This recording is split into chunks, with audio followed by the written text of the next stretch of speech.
Hello everybody and welcome back to Very Biased Opinions. It is Ian with you to bring predictions for the quarter-final second leg of the Europa League. Most of these ties are still in the balance, so we're going to dive straight into this. It's Roma versus Ajax. So this was a really good game, really interesting game from the first leg actually, and both sides will feel that either they should have won it or Roma did, or maybe Roma will feel like they should have won it by more because both sides missed some great chances in this game. But ultimately, Ajax will be kicking themselves after taking the lead and then missing a penalty, hit it straight down the middle. Keeper stood his ground and saved it. And so Ajax had that chance to go 2-0 up, but credit to Roma. They came storming straight back into it and got 2 goals. Second goal was a really great strike. And so they are clear favourites now with the 2-1 lead in the away leg going into this one at home.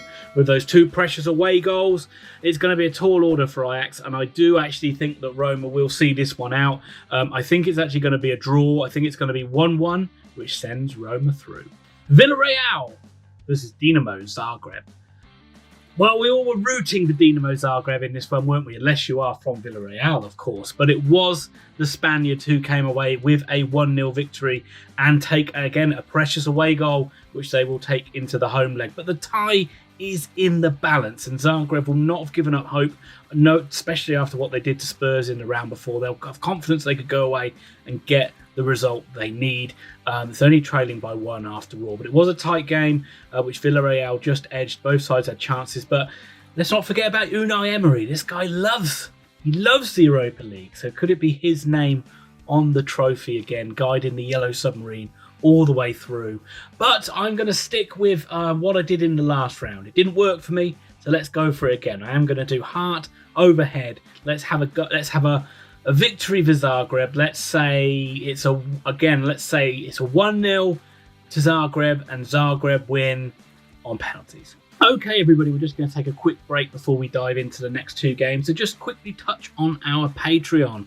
Now, if you can support this channel in any way, we are more than grateful. Just by hitting that like button or hitting that subscribe button is absolutely fantastic. And really, we appreciate just any views we have on any of our videos. But if you do want to support us that little bit more, the Patreon is there. It starts for as little as £3 a month. It helps the channel immensely. The details are on the screen. They're also down in the description as well. If you do want to go that little bit further and become the 7th member of our Patreon, then once again, the details are on the description. Just head over to our Patreon and sign up, and believe me, we will appreciate it.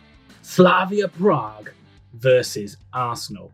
I don't think we gave Slavia Prague enough credit in the last video. I don't think we've given them enough credit in any of the videos we've done recently, considering they've beaten Leicester and they've beaten Rangers, and they came away from the Emirates with a 1-1 draw. They sucker punched Arsenal late in the game, but they played all right and they played to their strength. They were solid, they were hard to beat. But let's not forget, this is a side that's gone, which could be this weekend, 38 games unbeaten in the Czech League, which is a phenomenal achievement.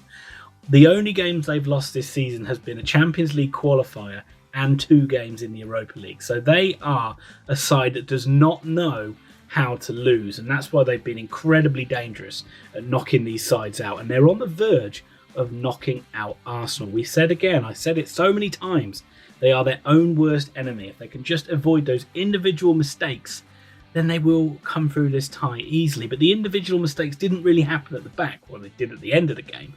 They happened with going forward. How many chances did they miss? How many chances did Saka, Lacazette, Aubameyang when he came on? Finally, Nicolas Pepe stuck a goal in. But Arsenal should have scored at least 3 in this game. And Arteta, week after week, must be pulling his hair out. And I know there's a lot of Arsenal fans that think he is in last chance saloon. But it isn't lost hope for the Gooners. It is only 1-1. And I think they will back themselves to score against Prague in Prague. So as I say, it's not all doom and gloom, and you know me, I'm a sucker for backing Arsenal. So once again, I am going to be backing the Gunners to come through in this one. I don't know why, but let's say it's going to be by the skin of their teeth.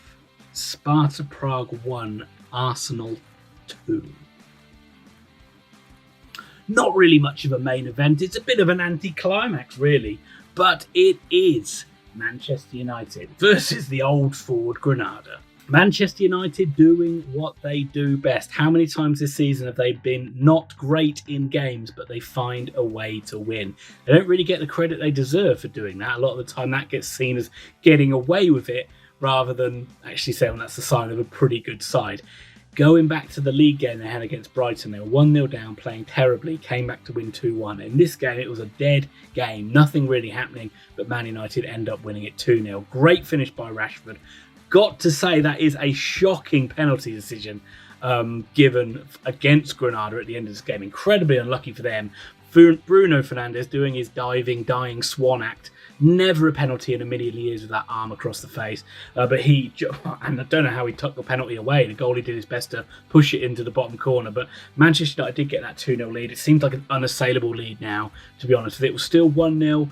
Granada might fancy their chances with the fact that Manchester United are going to be missing some key players like McTominay, Maguire and Shaw all being suspended. So that second goal you feel just killed it for them. Amazing achievement for Granada though. You saw the reaction their fans had to Manchester United turning up. I'm sure they would have been freaked out of a bit of a COVID emergency with all those fans greeting the bus, but it shows you what it means, and it shows you what European competitions mean to fans that don't often get their chance to see their side play against the elite sides. And it's all the things that a Super League or extending the Champions League is kind of kills for me. So it was great to see on that regard. But Manchester United will comfortably come through this one. It's not going to be a great game, is it? I'm going to say same again. I'm going to say Manchester United 2, Granada 0. And that'll just about do it for this video. I hope that you liked it. If you did, hit that like button. That helps us out so much on YouTube. Likes are the currency to help get this video pushed around the YouTube world. So if you can hit that like button, that helps me out so much. And also hit that subscribe button. If you like the content and you haven't subscribed, hit the subscribe button and the notify bell so you don't miss out on any future videos.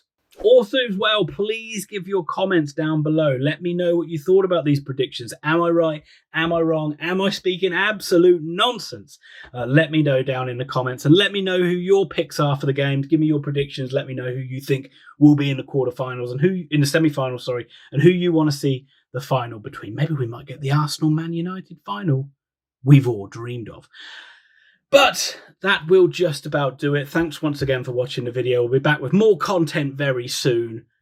Have a good evening.